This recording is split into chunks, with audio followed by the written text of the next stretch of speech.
할렐루야, 감사합니다.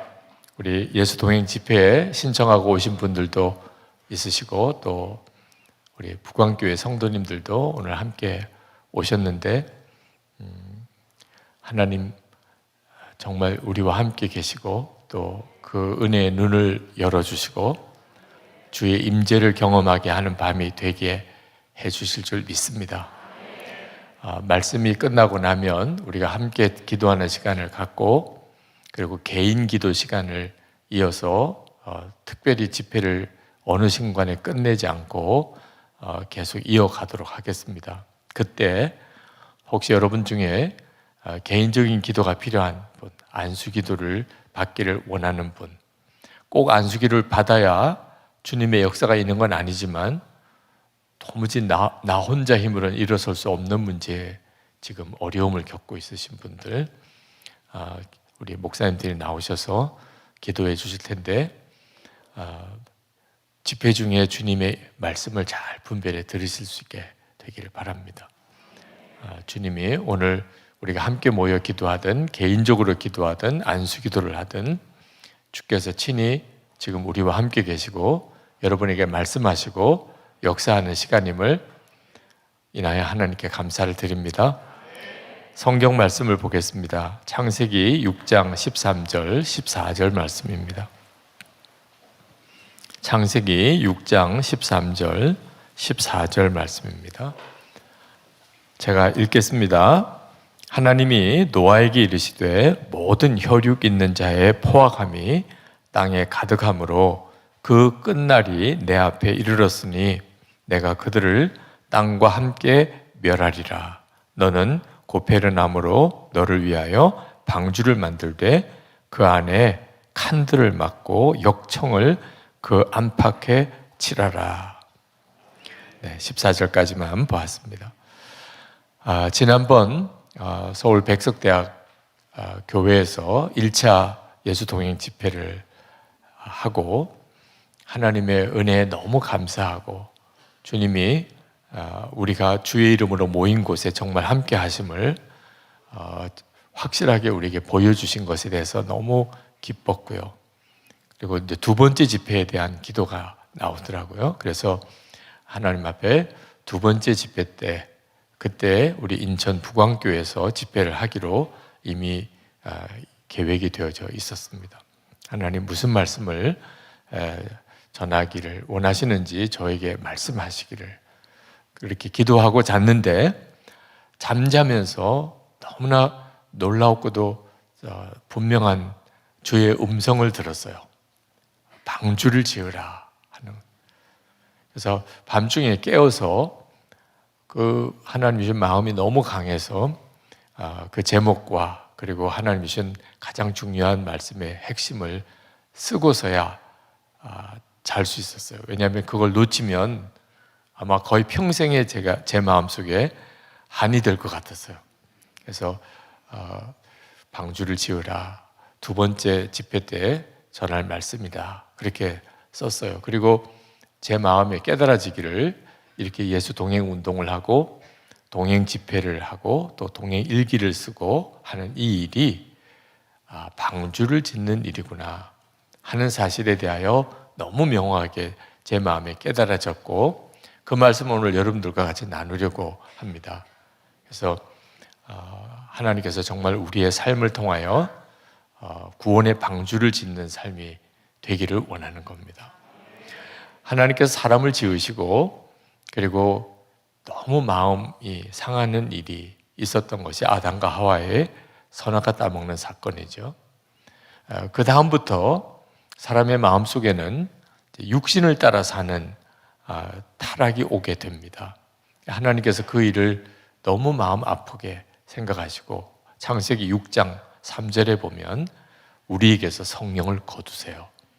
원래 하나님이 천지를 창조하시고 사람을 만드실 때는 우리 안에 성령을 보내주셔서 하나님과 함께 에덴 동산에서 같이 살았던 거죠. 그런데 그때 성령을 거두세요. 그리고 사람이 아주 악하게 타락을 하고 더 이상 돌이킬 가능성이 없게 되었을 때 그게 바로 심판의 때입니다. 회개할 가능성이 없어졌을 때, 하나님이 죄를 지었다고 즉시 그를 책망하거나 심판하지 않으세요. 돌이킬 수 있으면, 아직까지 회개할 수 있으면, 탕자가 말도 안 되는 요구를 아버지에게 해도 아버지는 돌아오기를 기다리면서 그냥 허락해 줍니다. 아주 욕을 하고 매를 들고 내어 쫓으면 돌아올 가능성도 없으니까, 그렇죠? 아버지가 그냥 내보내줘요. 돌아오게 하려고. 근데 돌아올 가능성이 없게 되면 그러면 심판밖에 없는 겁니다. 그래서 물로 홍수로 온 세상을 심판하시기로 작정하시고, 그러나 그런 중에도 하나님은 하나님을 경외하는 노아를 기억하시고, 그리고 사람을 만드실 때 하나님의 계획하심을 이루시려고 노아와 그 가족들을 구원할 방주를 짓게 하십니다. 자, 그런데 이 일이 그 노아 시대만 아니고 지금도 똑같다는 사실을 우리가 알아야 합니다. 안타까운 것은 많은 분들이 지금도 우리에게 노아 방주와 같이 구원의 방주를 짓는 것 같은 삶이라는 사실을 정확히 알지 못해요. 그래서 실제로 거의 구원을 받았는데 구원의 방주에서 떨어져 나가는 사람들이 너무 많습니다. 2021년에 아프가니스탄이 미군이 철수를 하고 탈레반에 의해서 완전히 점령이 될 때, 그때 여러분들도 다 뉴스를 보셨겠지만 그 카불 공항에서 이제 군용기들이 떠납니다. 미군들과 그리고 데려가야 될 사람들을 싣고 떠나요.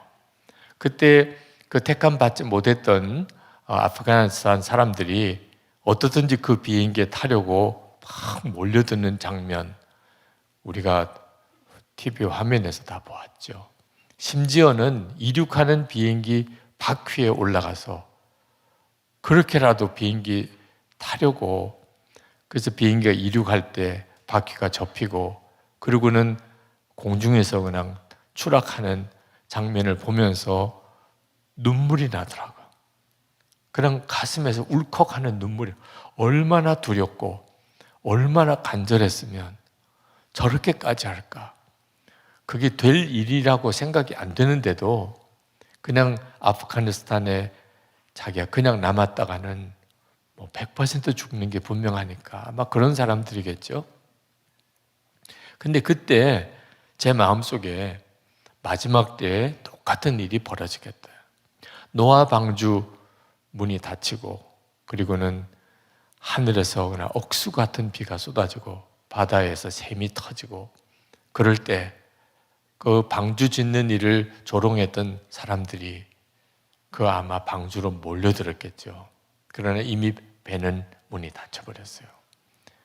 아마 카불 공항에 비행기가 뜰 때 바퀴에라도 붙잡고 가보려고 했던 똑같은 일이 그때도 아마 일어났을 거예요. 어떻든지 그 배에 타려고 두들기기도 하고 매달리기도 하고 했던 사람들. 자, 이와 같은 일이 지금도 벌어지고 있습니다. 우리 주님이 오실 때 그와 같은 일이 있을 거라고 하셨어요.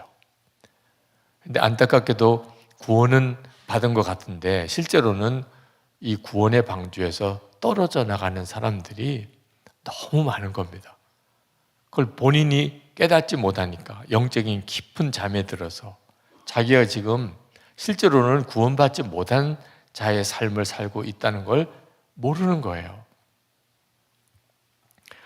예수 동행 일기를 쓰면서 주님과 친밀히 동행하자고 하는 일은 사실은 구원의 방주를 짓는 일과도 같다는 것을 알았습니다. 처음에 선한목자교회에서 예수 동행 일기를 이제 교인들에게 쓰기 시작했을 때, 그때 선한목자교회에서는 굉장히 강력한 성령의 역사가 나타나기 시작하던 때입니다. 성도들을 위해서 기도하면 성도들이 그냥 그 자리에 쓰러지고 병자가 고침을 받고 여러 가지 은사들이 막 나타나는 일이 기도회 때 일어나는 거예요. 근데 그런 일이 일어날 때 그 성령의 역사하심이 나타나는 일에 대하여 조용히 뒤에 골방에서 기도 사역을 하고 전체 모인의 회중에게는 전혀 드러내지 않고, 그리고 성도들에게 일기를 쓰시라고 권해드리기 시작했어요. 교인들 중에는 그 점이 이해가 안 되는 분들이 많으셨던 것 같아요. 이렇게 성령의 역사가 나타나는데 이 더 역사가 일어나게 하지 않고 왜 이런 역사를 자제하고, 그리고 이게 말도 안 되는 일기를 쓰라고 하나. 그때 우리 교우들의 얼굴 표정이 지금도 제게는 선해요. 무슨 일기를 쓰라고 하는 거야. 세상에 이제 이런 마음인 성도들이 실제로 많았고, 말은 안 해도 사실 아우성이었 것을 느낍니다. 근데 그렇게 했던 이유가 있어요. 우리에게 있어서 정말 중요한 것이 뭔가? 주님의 능력이 나타나는 것이 아니에요. 우리 주님은 정말 능력을 행하시는 분이십니다. 오늘 이 시간에도 주님이 주의 능력으로 죽은 자도 살릴 수도 있으세요. 우리가 그 사실을 눈으로 꼭 보아야 믿는 겁니까? 천지를 지으신 하나님이시요, 죽은 자를 살려내시는 주님이세요. 보든 안 보든 그 사실은 너무 분명해요. 근데 안타깝게도 많은 성도들이 그걸 꼭 보아야 되겠다는 거예요. 진짜 우리에게 중요한 것은 주님과 정말 친밀히 동행하는 삶을 살고 있느냐 하는 거예요. 그 예수님을 정말 마음에 모시고 그 주님과 친밀히 동행하는 삶을 내가 살고 있느냐가 중요한 거지, 주님이 어떤 능력을 행하시느냐, 그게 중요한 게 아니라는 거예요. 성령의 역사가 막 나타나기 시작하니까, 그러니까 우리 교인들의 영적인 실상이 드러나요. 주님보다는 나타나는 어떤 기적이 더 관심이 있는 거예요. 목사님들이 이제 나와서 우리 부목사님들과 함께 다 기도 사역을 했는데, 어느 목사님이 기도하면 쓰러지고 어느 목사님이 기도하면 계속 꼿꼿하게 서 있고, 교인들이 도대체 어느 목사님 앞에 가서 기도 받아야 되나, 말도 안 되는 일이 벌어지는 거예요. 목사님들 사이에도 그런 문제가 묘하게 자꾸 갈등이 되시는 것 같아요. 왜 어느 목사님은 손만 대도 쓰러지고 어느 목사님은 그렇게 간절히 머리통을 부여잡고 침을 튀겨가면서 기도해도 안 쓰러지냐 말이에요. 이게 무슨 능력의 차이가 있나, 경건의 차이가 있는 건가? 이건 엄청난 미혹을 받을 수도 있는 일이겠구나. 우리가 이런 능력이나 어떤 기적이나 은사에만 치우치는 것이 얼마나 무서운 결과를 가져올 수 있는지를 배워서도 알았고 실제로 목회하면서 경험했기 때문에 이 일은 오히려 자제해야 될 일이다. 그리고 실제로 우리가 이처럼 그냥 병자가 고침받고 무슨 은사가 나타나는 것만 보고 하나님은 살아계시구나, 이런 믿음이라면 이건 믿음도 아니라, 마지막 때는 마귀는 더 무서운 미혹을 행할 거예요. 성경에 그렇게 예언이 되어져 있습니다. 마지막 때 마귀는 진짜 죽은 자 살려내는 그런 일들을 막 도처에 일으켜서 저 사람이 하나님의 종인가 보다, 이렇게 미혹할 때가 올 거예요. 그때 그걸 어떻게 분별할 거냐 말입니다. 정말 중요한 것은 내 안에 정말 주님이 계시고 주님과 그렇게 동행하며, 그래서 성령의 열매가 맺어지는 삶을 내가 살고 있는가, 그게 중요한 거죠. 그래서 주님과 동행하는 훈련부터 먼저 받자. 어떤 은사나 능력은 주님이 원하시는 대로 주님이 기뻐하시는 뜻대로 하실 것이고, 우리가 할 일은 주님과 동행하는 일을 하자. 그래서 이제 성도들에게 매일 일기를 쓰면서, 그리고 그것을 서로 나누면서 주님과 동행하는 삶을 살자고 했던 거예요. 그게 예수 동행 일기 사역의 시작이었습니다. 예수님의 이름으로 기사와 이적을 행했던 많은 사람들이 마태복음 7장에 보면 주님 앞에 섰을 때 예수님의 이름으로 기사와 이적을 행했던 사람들인데, 내가 너를 도무지 알지 못하겠다. 불법을 행하는 자들아, 내게서 떠나가라. 그런 말을 들을 거라는 거예요. 한두 사람이 아니고 많은 사람이 그럴 것이라. 여러분, 우리가 능력과 또 권세가 있으신 하나님을 믿는 사람들입니다. 주 예수의 이름으로 지금도 귀신에서 노임받고 병자 고침받고 죽은 자도 주님이 살릴 자는 다 살려내셔요. 그건 사실 보고 믿을 것도 아닌 거예요. 엘리사가 보지도 않았지만 불말과 불병거가 도단성을 둘러싸고 있음을 알았듯이 그걸 꼭 보아야 합니까? 우리가 정말 분별해야 될 것은 더 이상 불법을 행할 수 없는 사람, 더 이상 불법을 행할 수가 없어요. 주님을 그렇게 아니까, 주님이 함께 계심을 아니까 은밀한 죄가 없어요. 그게 진짜 우리가 사모할 은혜예요. 목사냐, 장로냐, 선교사냐, 그런 직분 주님 앞에 섰을 때는 크게 중요하지도 않아요. 내가 신앙의 몇 대 신앙의 후손이다, 그것도 중요한 게 아니에요. 독립선언 민족 대표 31인 중에 한 분이었던 정춘수라고 하는 사람이 있습니다. 그분은 목사요, 감독까지, 감리교회 감독까지 지낸 분이에요. 이분이 1903년 하디 집회 때 회개한 사람이에요. 공개 회개를 했어요. 그리고 하디에게 세례받고, 그리고 목사가 되고, 나중에 감리교회 감독까지 되신 분. 독립선언서 민족 대표 33인 중에 한 사람이 됐어요. 훌륭한 사람이죠. 그런데 이분이 감옥에 들어가서 고초를 한번 겪고 난 다음에 완전히 변질이 됐어요. 친일파가 됐습니다. 그래서 한국 교회, 일본 교회 통합하는 일에 앞장서고, 교회 재산 팔아가지고 일본에 비행기 헌납하는 일도 하고, 하여튼 친일 행각, 노골적인 친일 행각을 하고, 그러다가 해방이 됐는데 그 친일 행각이 문제가 돼가지고 감리교에서 출교가 됐습니다. 감독까지 했던 분인데, 그리고 천주교의 입교인이 됐어요. 6.25 전쟁 때 고향 마을에 피난 갔다가 거기서 그렇게 죽었습니다. 바로 이런 일이 지금도 우리 가운데 일어나고 있는 거예요. 여러분이 진짜 구원받은 사람인지, 정말 마지막 때에 하나님의 택함을 받은 그런 거룩한 성도인지는 우리가 늘 잘 분별을 해야 하는 거예요. 우리가 진짜 두려워해야 될 것은, 한번 복음을 받았고 그리고 구원은 받았는데 내 영혼이 황폐해지는 거예요. 마음이 탁탁하게 굳어져 버리는 겁니다. 세월이 지나면 지날수록 더 깊은 은혜의 사람이 되어야 되는데 감동도 없고, 그리고 변화도 없고, 마음은 굳어져 버리고, 그 정춘수 씨와 같이 되어버리는 거예요. 하나님께서 이스라엘 백성들에게 그렇게 안타까워했던 것은 이스라엘 백성들의 마음이 굳어져 버린 것이라고 그랬어요. 히브리서 3장 8절 10절에 보면 너희 마음을 완고하게 하지 말라. 그들이 항상 마음이 미혹되어 내 길을 알지 못하는도다. 하나님께서 그렇게 마음 아프셨어요. 이스라엘 백성들의 마음이 굳어져 버린. 오늘 이 시간에 우리는 볼 수 없습니다. 제 마음도 여러분의 마음도 우리 눈에는 보이지 않아요.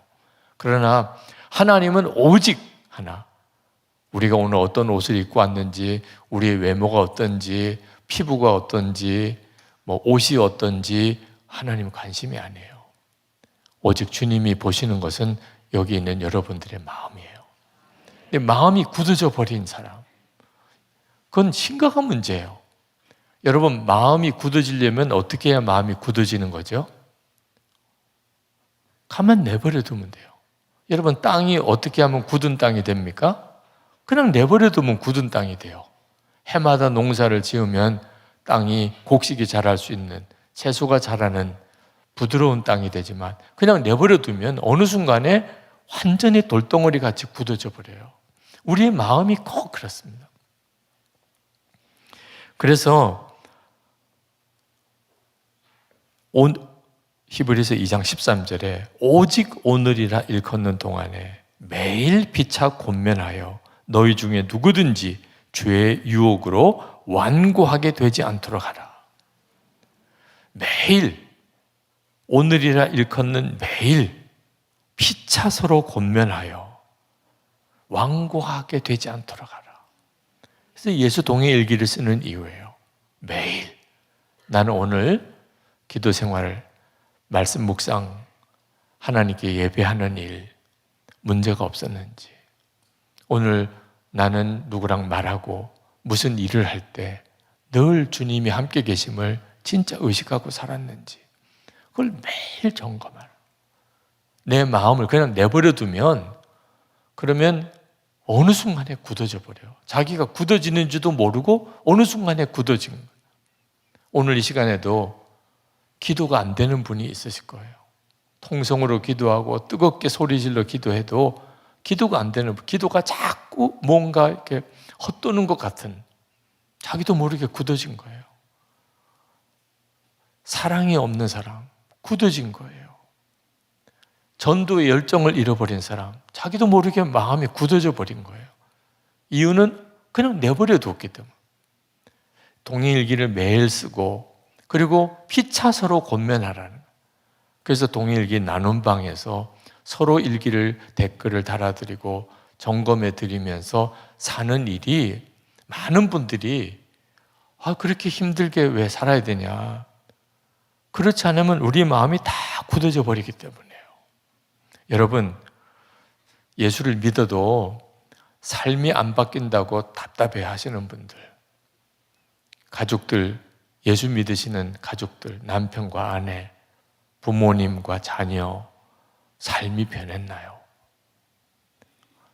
예수 믿으면 진짜 삶이 바뀌나요? 많은 분들이 예수를 믿어도 삶은 안 바뀐다고 생각해요. 그런데 그건 사실이 아닙니다. 예수님을 진짜 믿게 되면 삶이 안 바뀔 수가 없어요. 예수를 믿어도 삶이 안 바뀌는 것은 이유가 딱 하나예요. 날마다 보고 듣는 것이 세상이기 때문입니다.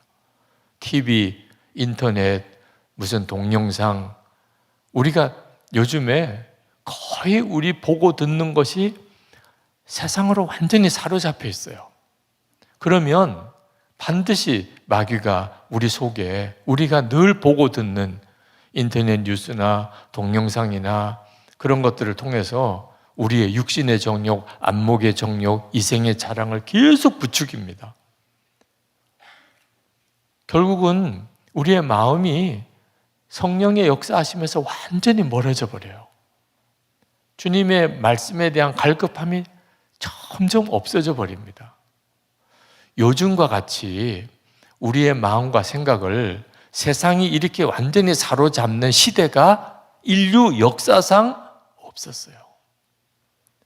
요즘은 정말 특별한 시대예요. 여러분, 꽤 인생을 오래 사신 분들, 지금까지 여러분이 살아온 여러분의 생애만 놓고 보더라도 요즘처럼 여러분의 눈을 세상에 사로잡는 때가 있었나요? 여러분, 기도하고 말씀 묵상하고 하는 마음이 저절로 내 속에서 욕구가 되어져서 일어나야 되는데 그런 욕구가 없어요. 기도하고 싶고 말씀 보고 싶고 이런 욕구를 전혀 느끼지를 못해요. 왜? 우리 눈과 귀를 자극하는 게 너무 강력한 거예요. 결국은 어떻게 되죠? 성령의 역사 다 소멸시키고 내 마음 은혜 다 떠나고, 그리고는 내 마음이 어느덧 황폐해지고 기쁨 감사는 다 사라지고. 자, 이걸 바꾸려면 그러면 지금과 같은 형태의 이런 오랜 시간의 찬양을 같이 하고 같이 또 뜨겁게 기도 인도해 주는 사람이 기도를 따라 기도하고 그래야 겨우 바뀌어요. 근데 문제는 이렇게 집회가 끝나고 오늘 집에 가면 또 똑같이 또 영상 보고 인터넷 보고 그러느라고. 그러니 집회는 하고 난 다음에 은혜는 다 사라져 버려요. 그러니 어느 순간에 이제는 집회에 참여하고 싶은 마음도 없어져요. 왜? 그래 봐야 그때는 은혜 받은 것 같은데, 그리고 아무것도 달라지는 게 없으니까. 아무리 좋은 말씀을 들어도, 아무리 성령의 체험을 강하게 해도 내가 날마다 보고 듣는 것이 세상이면, 그러면 우리의 삶을 변화시킬 역사가 일어날 수가 없는 거예요. 음란물의 유혹을 이기지 못하고 계속 음란물을 보시는 그런 목사님과 상담을 했습니다. 참 안타깝더라고요. 그분도 어떻게 하면 내가 여기서 벗어날 수 있을까? 그게 그 목사님의 간절한 소원이에요.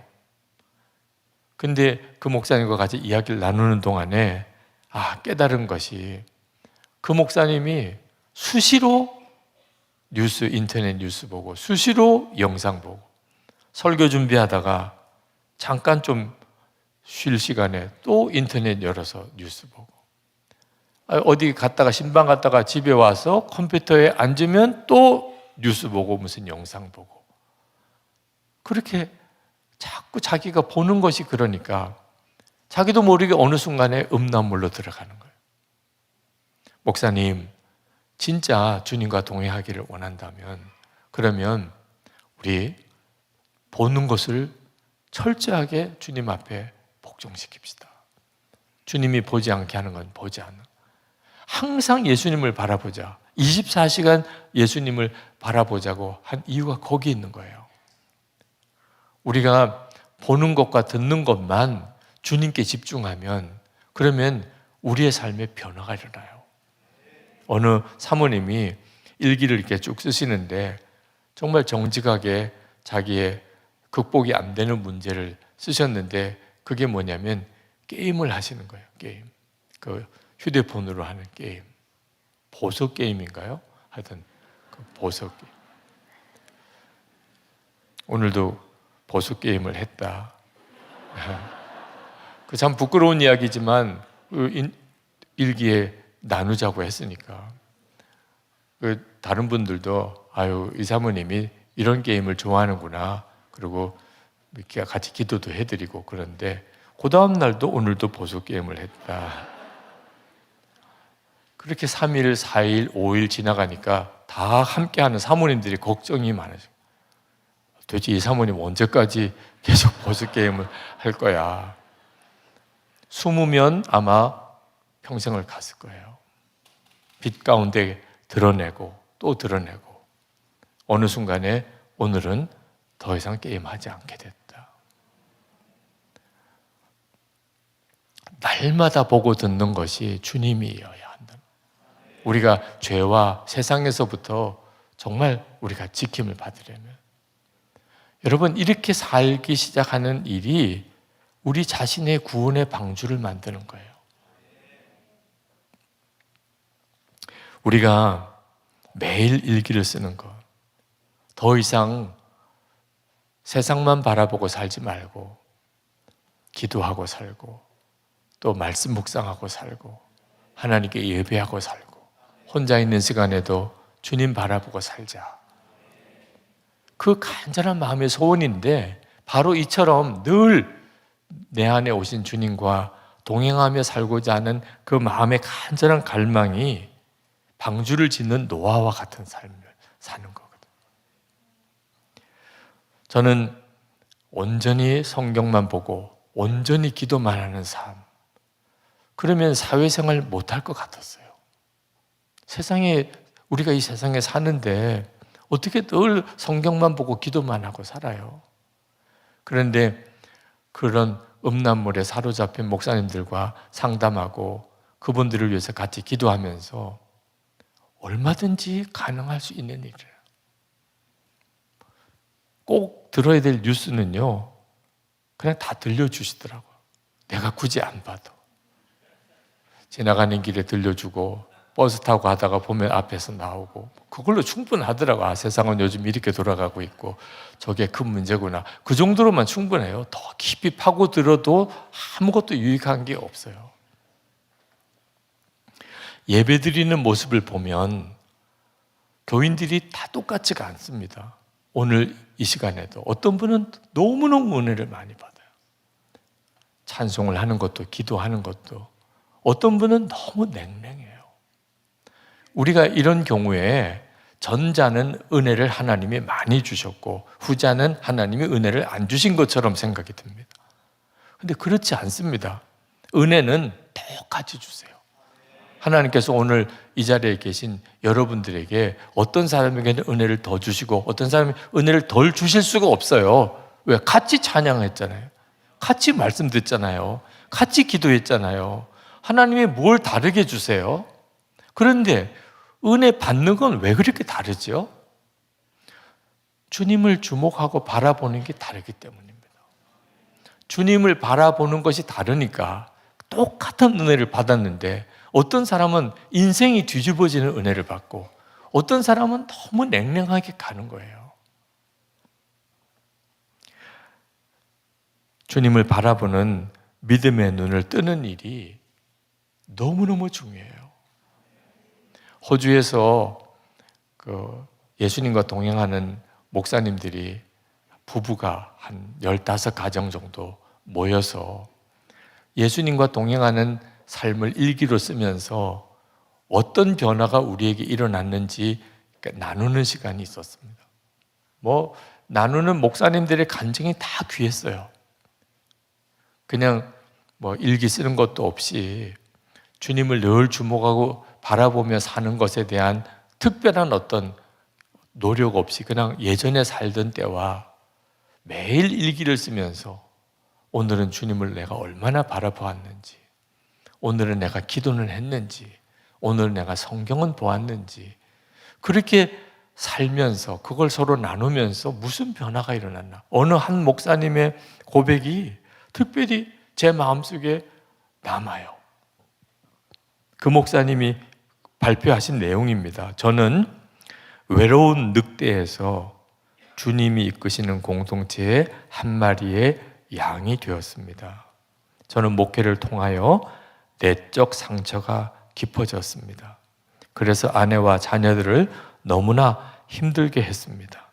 그런 중에 예수동의 일기를 알게 되어 매일 일기를 쓰는 공동체의 일원이 된 것입니다.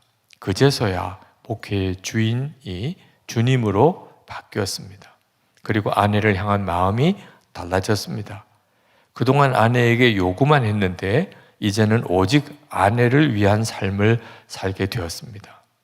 가장 큰 열매와 변화는 아내가 만 7년 만에 동행일기를 쓰기 시작하였다는 사실입니다. 아내가 그동안 동행일기를 쓰는 사람들을 만나면서도 일기를 쓰지 않았는데 어제부터 일기를 쓰기 시작했습니다. 그리고 깨달았습니다. 제가 예수님과 아내 사이에 걸림돌이었던 것입니다. 이제 제가 사라지겠습니다. 더 이상 예수님과 제 아내 사이에 걸림돌이 되지 않을 것입니다. 지난 37년 동안 아내는 저를 위하여 희생하고 살았습니다. 이제는 주님 앞에 갈 때까지 아내를 위하여 섬기며 살 것을 선포합니다. 야, 이런 변화가 있을 수 있구나. 연세도 이미 이제 은퇴를 하실 만큼쯤 되신 연세 목사님이 그런 마음의 진솔한 고백을 하세요. 무엇이 도대체 우리를 바꿀까요? 날마다 보고 듣는 것이 주님이 되도록 하면, 그러면 사람은 주님이 바꾸시는 거예요. 그런데 주님이 역사하지 못하도록 사니까 날마다 세상만 보고 영상 바라보고 인터넷 뉴스 바라보고 스포츠 보고 맨 이런 식으로 사니까 내 심령이 다 상하는 거예요. 여러분, 우리가 우리 자신이 방주인 삶을 살아야 돼요. 여러분 자신의 삶이. 그러나 또 하나 우리가 분명히 기억해야 될 것은 공동체가 방주가 되도록 해야 된다는 겁니다. 우리의 가정, 우리의 교회 공동체. 노아가 방주를 지을 때 노아만 구원받은 건가요? 노아와 아내와 그 자녀들 8식구가 다 구원받았잖아요. 그러니까 하나님이 우리에게 방주를 짓게 하시는 일은 개인적으로 주님과 늘 동행하는 삶이 이제 이루어지도록 사는 것뿐 아니라 우리의 가정이, 우리의 교회가 방주가 되도록 하는 거예요. 제가 선한목자교회에 부임했을 때 교회는 건축 큰 예배당을 짓다가 그만 중단하고 그리고는 빚더미에 앉았습니다. 자, 예배당도 완공해야 되고 건축비 부채도 다 상환해야 되고 엄청난 것이었어요. 저로서는 예배당을 완공하고 건축 부채를 상환할 재주가 없어요. 그런 돈을 마련할 재주가 없어요. 그럼 담임 목사가 뭐 해야 되나? 그때 제 마음에 내가 할 수 있는 게 하나밖에 없다. 그것은 저도 우리 교인들도 예수님만 바라보는, 역사는 주님이 하신다는데 우리가 주님을 실제로 바라보아질 수 있어야, 그래야 주님이 역사해 주실 거 아니에요. 돈은 어디서 마련할 방법이 없어요. 교인들도 벌써 한 20년 가까이 건축 헌금을 하고 이제 예배당은 이렇게 공사 중단 상태에 빠지고 이거 어떻게 할 거냐? 우리가 주님만 바라봅시다.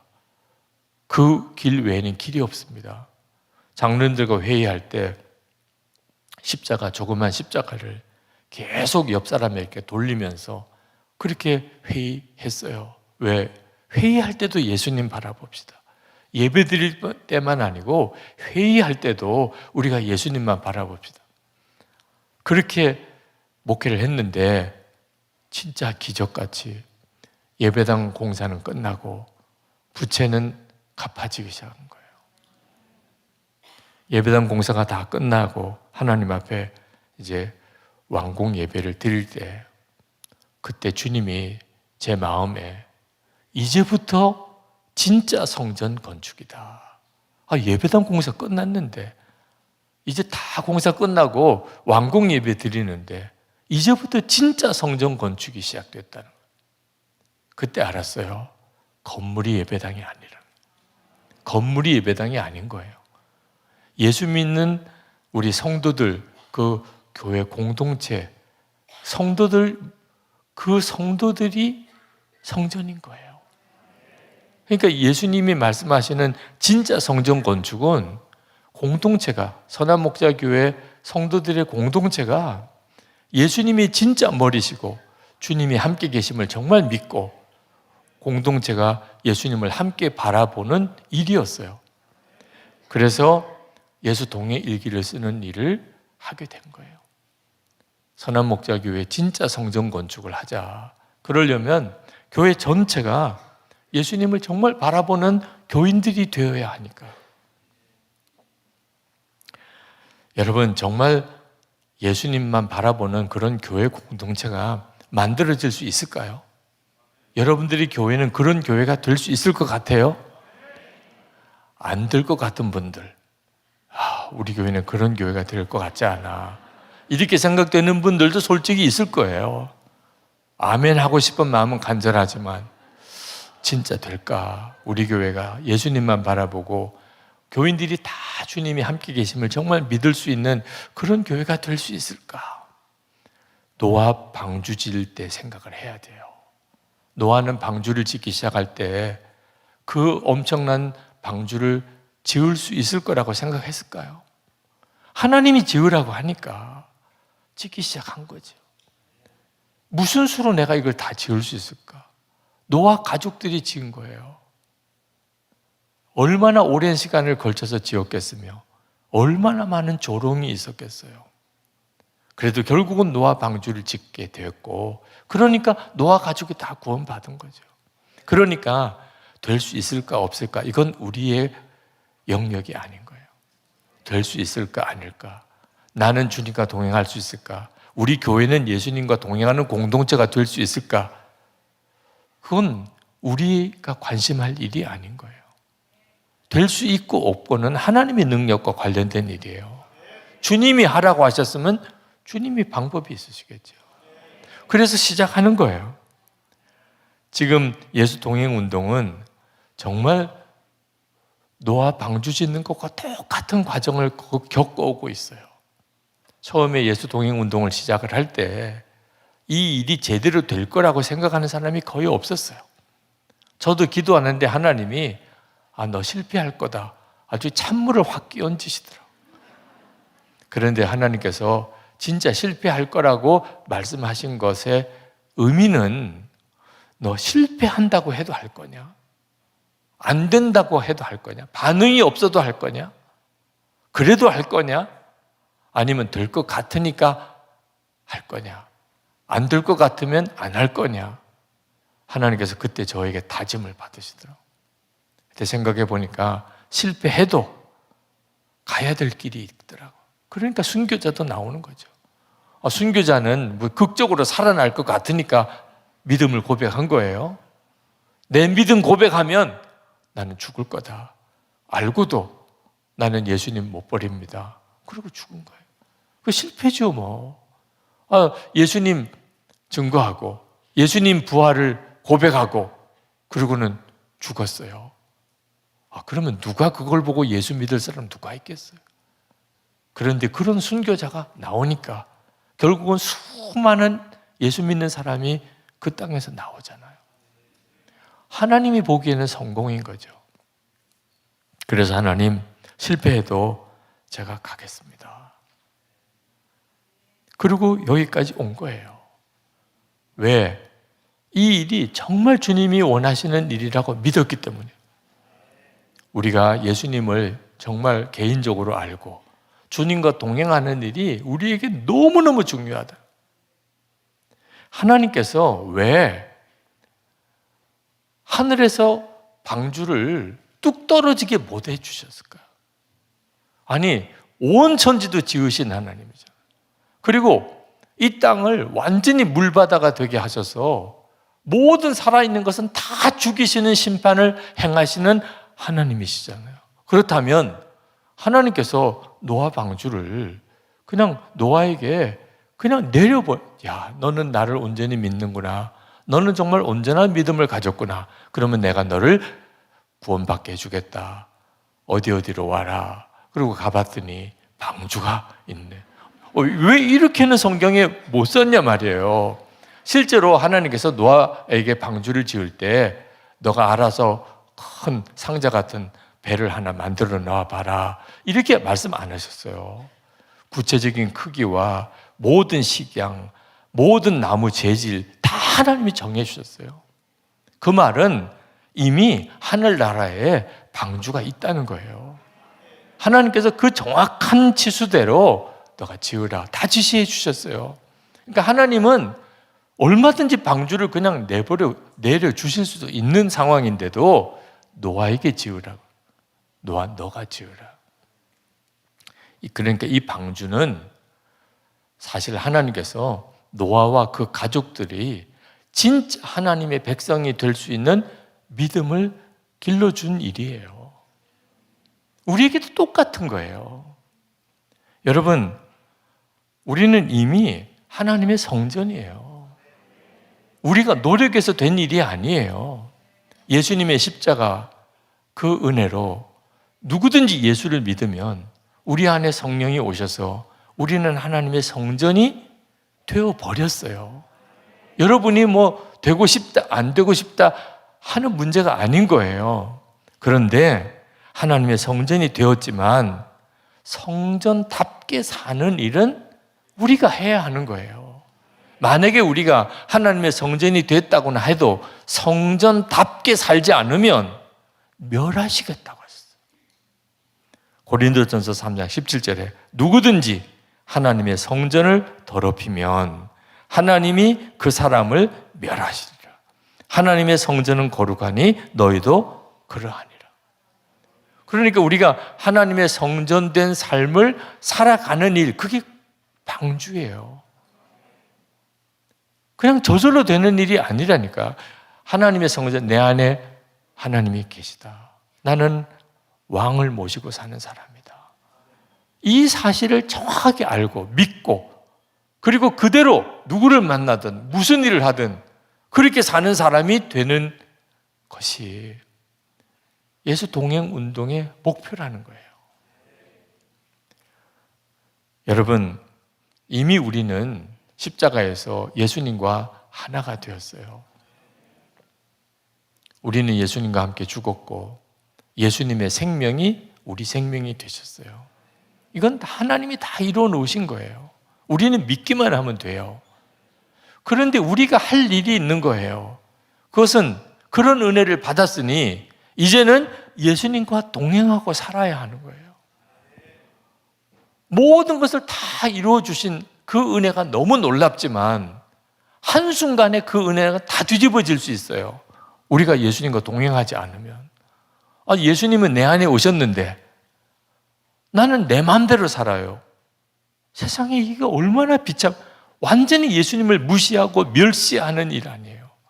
예수님은 내 안에 오셨는데 주님이 원하지 않는 일, 주님이 기뻐하지 않는 말, 은밀한 죄를 짓고 서로 싸우고 미워하고 욕심부리고 세상 것만 찾고, 우리 안에 예수님이 오신 그 예수님은 도대체 어떤 심정이겠냐 말이에요. 우리는 예수님을 영접할 때 새 생명으로 태어납니다. 그러나 어린아이가 태어날 때와 똑같이 어린애도 태어나면 갓난아기지만 온전한 사람이에요. 그죠? 이미 어미 뱃속에 잉태되는 순간에 벌써 그는 온전한 사람이에요. 그러니까 낙태가 무서운 죄인 거예요. 산모의 어떤 건강, 산모의 어떤 인권을 생각해서 낙태도 할 수 있다고 하는 논리가 있지만, 여러분, 태어난 아이가 그 엄마에게 부담되는 존재라고 그래서 아이 죽일 수 없잖아요. 이미 태어난 아기인데 태중에 있는 아기도 똑같아요. 그런데 우리가 그 아이가 갓난아기가 태어나면 엄마와 가족들이 지극정성으로 길러주잖아요. 그래서 그가 어른이 되고, 그리고 하나님의 나라와 우리나라와 사회를 위해서, 교회를 위해서 뭔가 의미 있는 일을 하는 그런 성인이 되는 거잖아요. 우리가 영적으로도 똑같아요. 우리의 영혼은 이미 예수님으로 인하여 구원받았지만 주님과 온전히 동행함으로 우리의 삶이 하나님을 영화롭게 하는 단계로 나아가는 길이 반드시 우리에게 필요한 거예요. 선한목자교회에서도 교인 모두가 다 예수님과 동행하는 일을 그렇게 원했지만 거의 불가능한 일이었어요. 어떤 분은 주님과 동행하는 일에 뜨겁게 반응하는 분도 있었지만 어떤 분들은 전혀 반응하지 않는 분들도 있었어요. 그래서 2019년에 예수 동행 교회라는 교회를 세웠습니다. 오늘 이 자리에도 또 우리 온라인으로 참여하시는 분 중에 예수 동행 교회 교인들이 계실 텐데, 예수님과 동행하는 그 마음이 분명한 사람들끼리만의 교회를 한번 창립해 보자. 그래서 예수 동행 교회를 세운 적이 있습니다. 근데 그러자마자 바로 코로나19로 비대면 시대가 됐어요. 그리고 선한목자교회 교인들이 왜 그토록 예수님과 동행해야 하는지, 예수님을 인격적으로 알고 주님을 바라보고 살아야 하는지를 그제서야 깨달았어요. 사람들끼리 만날 수 없을 때, 교회 갈 수 없을 때 우리는 어떻게 신앙생활을 해야 되죠? 예수님이 내 마음에 계신 것을 분명히 알고 그 주님과 동행하는 믿음이 그래서 중요한 거구나. 그리고 속해 식구들끼리 만날 수 없고 교인들끼리 서로 만날 수 없을 때 동행일기 나눈 방에서 여전히 우리는 너무나 뜨겁게 영적으로 하나 되고 같이 믿음의 길을 갈 수 있구나. 그래서 선한목자교회 속회가 예수 동행 속회로 다 바뀌었어요. 그전에는 된다 안 된다, 하고 싶다 하기 싫다 이러던 교인들이 코로나19를 딱 겪으니까 이건 진짜 필요한 일이구나, 이건 정말 우리에게 중요한 것이구나. 그리고 코로나19 때문에 온라인 교회도 세워졌어요. 가장 선한목자교회에서 뜨겁게 부흥되는 교회가 지금 온라인 교회입니다.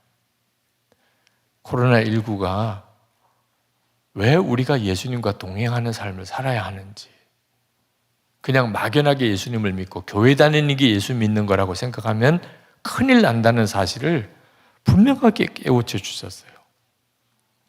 그러나 여러분 중에는 진짜 우리가 예수님과 동행하는 삶을 살 수 있을까? 마음에 자신이 없으신 분들이 있으실 거예요. 2월 8일에 우리도 다 뉴스를 들어서 알지만 미국의 에즈베리 대학교에서 부흥이 일어났다고 하는 소식을 들었습니다. 그러니까 워싱턴 중앙 장로교회 담임 목사님이 유흥열 목사님께서 그 부흥의 현장을 한번 가보고 싶어서 가셨던 내용을 페이스북에 쓰셨더라고요. 그 도착해 보니까 수천 명이 줄을 쭉 서 있어요. 수천 명이. 우리도 오늘 이 자리에 한 1000여 명이 다 모였지만 수천 명이 줄을 서 있는 거예요. 학교 캠퍼스에. 이 사람들이 어떤 사람이냐, 지금 드리는 예배 끝나고 그 사람들 나오면 바로 또 뒤에 이어 들어가서 예배 드리려고. 그럼 얼마나 기다려야 되냐? 한 7시간을 기다려요, 거기 서서. 그런데도 다들 얼굴이 그렇게 밝고 너무 감사한 마음으로 줄을 서서 7시간이나 기다려서 그 예배당 안에 가서 예배 드리려고 서 있더라는 거예요.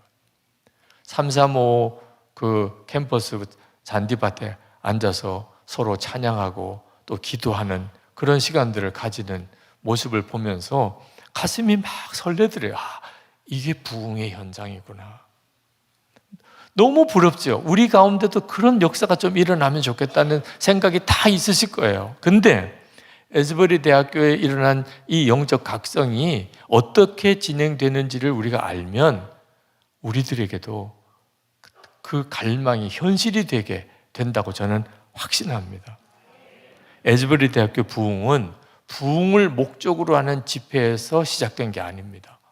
에즈버리 대학교 학생들은 의무적으로 채플에 참석을 해야 돼요. 그래서 그날도 평범한 채플이 있었어요. 교목님이 아주 평범한 설교를 하셨어요. 특별한 무슨 설교를 하신 것도 아니래요. 그리고 예배가 끝난 거예요. 대학교에 그냥 채플 시간에 학생들이 와서 교수님들하고 예배를 드린 거죠. 근데 끝나고 난 다음에 몇몇 학생들 속에 더 기도하고 싶고 더 찬송하고 싶은 마음이 일어난 거예요. 그래서 그들이 그냥 다 끝나고 이제 다 나가는데 더 기도하고 우리 더 찬송하자고 모여서 한 20명 정도가 모인 거예요. 그리고 거기서 같이 손을 잡고 기도하고 찬송하는 중에 하나님의 임재하심이 이런 거구나, 이런 느낌이 그들에게 경험이 된 거예요. 아, 주님이 우리 가운데 계신 것이 너무나 분명해. 그래서 그런 일이 일어나고 있음을 교실로, 기숙사로 돌아간 친구들에게 알린 거예요. 그러니까 돌아갔다가 다시 왔어요. 그래서 나중에 수백 명이 모여서 찬양하고 기도하고, 그건 이제 정기 예배가 아닙니다. 이렇게 시작이 된 거예요. 그리고 그게 수천 명이 되고 사람들이 전국에서, 전 세계에서 막 사람들이 오고 방송국에서 와서 취재를 하고, 지금 뭐 에즈버리 대학교에서는 그런 놀라운 일들이 벌어지고 있다는 거예요. 자, 그렇다면 여러분, 지금까지 신앙생활 하는 중에 이렇게 예배를 드리고 더 기도하고 싶은 경험을 여러분은 경험 안 해보셨습니까? 아, 좀 더 찬송하고 싶다, 이런 느낌이 여러분에게는 없었나요? 여러분은 지금까지 예수 믿고 지내는 동안에 아, 내가 좀 더 말씀을 더 많이 보면 좋겠다, 내가 좀 더 깊은 기도의 그런 자리로 들어가면 좋겠다, 이런 마음 안 가져보신 분 있으세요? 에즈버리 대학교에서 역사하신 성령님은 그렇게 역사하신 거예요. 시작은 그렇게 시작이 된 거예요. 우리도 그런 은혜는 계속 경험하고 있어요. 아마 그런 마음의 간절함으로 생각한다면 저는 미칠 듯이 그런 마음이 간절해요. 중요한 것은 그것이 주님의 부르심이구나. 에즈버리 대학교에서는 그 처음에 한 20여 명의 학생들이 이것이 주님이 그렇게 하라고 하시는구나, 교실로도 가야 되고 기숙사로 돌아가야 되는데 주님이 더 기도하게 하신다, 더 찬송하게 하신다. 그래서 모인 거예요. 우리들에게 있어서 문제는 그런 마음이 일어날 때 그게 주님이시구나, 그 점에 대해서 명확하지가 않다는 거예요. 그리고 그런 마음이 일어날 때 즉각 순종하지 못한다는 거예요. 그러니까 주님께서 우리 가운데도 동일한 부흥을 얼마든지 일으키실 수 있는데도 일으키지 못하셨던 거예요. 왜? 우리가 주님을 바라보거나 주님께 반응하지 않으니까. 유흥렬 목사님이 그 에즈베리 대학교 예배에 참석하셨던 소감을 이렇게 썼어요. 함께 기도하고 찬양하고 간증에 귀를 기울이면서 제 생각에 잔잔한 변화가 일어났습니다. 부흥의 현장은 어떤 거대한 역사가 나타난 것이 아니라 너무나 조용하고 평온하고 질서가 있었습니다. 하늘이 갈라지는 역사나 폭풍과 일어나는 거센 파도가 아니라 참석한 사람들 마음마다 차분하게 임하는 하나님의 영적 임재로 가득했습니다. 체계적인 준비도 없었지만 찬양과 기도와 예배는 진정한 마음을 담은 영혼의 울림이 온 예배당에 넘쳤습니다. 저는 오늘 이 처음에 찬양할 때부터 그 에즈베리 대학교에 역사하셨던 성령께서 지금 이 시간에도 역사하시는지를 생각했어요. 우리 예수도전단 찬양을 쭉 이끌어 가실 때, 주님이 정말 이렇게 임하시고 계시구나. 너무나 마음이 주님께로 쫙 집중이 돼요. 그 찬양의 가사를 따라 나도 고백하고 또 인도하는 찬양팀을 따라 나도 찬양하면서 조금 전까지의 내 마음의 상태가 아니에요. 주님이 아니면 설명이 안 되는 거예요. 여러분 중보기도 인도하시는 우리 유승희 권사님 인도하실 때 그 기도 제목을 선포하실 때 맞아, 그래, 그 기도야. 그런 마음이 혹시 여러분에게 있었다면 그건 누가 한 거죠? 주의 성령께서 지금 우리 가운데 그렇게 역사하지 않았다면 도대체 어떻게 우리가 같이 그런 마음을 같이 가지고 우리 주여 한번 부르짖고 기도합시다 할 때 어떻게 그렇게 뜨겁게 기도할 수 있었을까요? 헌금할 때도 마찬가지였고 오늘도 말씀을 여러분과 같이 나누는데 여러분 오늘 말씀을 듣는 중에 맞아, 주님이셔. 내 마음에도 그렇게 역사하시잖아. 그렇게 살아야지. 우리 가운데도 주님은 똑같은 부흥을 일으키시는 일을 하고 계세요. 우리가 그 주님께 정말 순종하고 반응하는 일이 열쇠입니다. 에즈베리 대학교 부흥도 부흥을 목적으로 하는 집회에서 일어난 건 아니지만 이미 그 전에 그 일을 위한 기도를 하나님이 시키셨더라고요. 그 말레이시아 목사님이신데 교수님이에요. 홍투 레오 박사라고.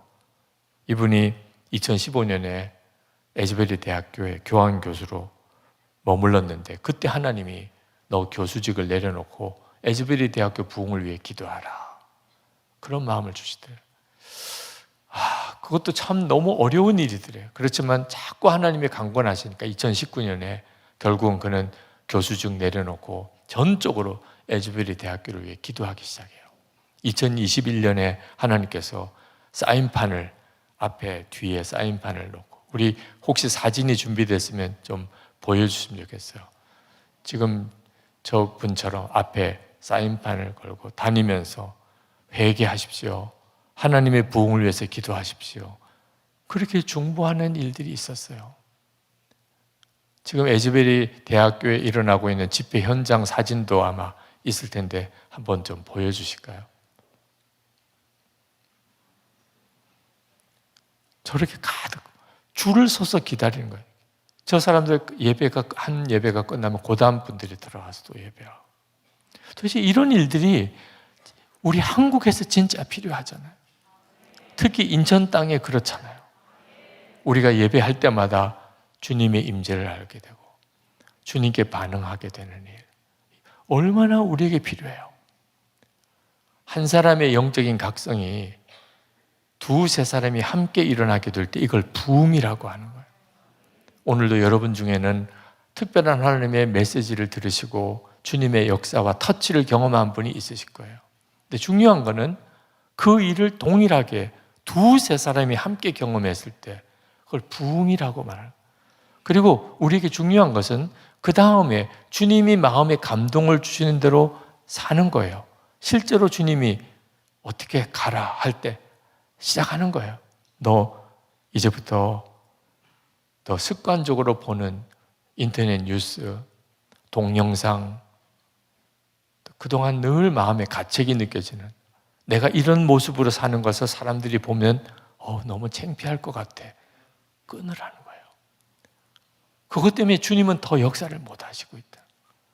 말씀을 묵상하고 계속 말씀을 듣고, 하여튼 좀 쉬는 시간에 하나님께 찬양으로 올려드리고, 그리고 기도하고, 무슨 일이 그 다음에 벌어질까? 그건 우리가 도무지 알 수 없는 영역이에요.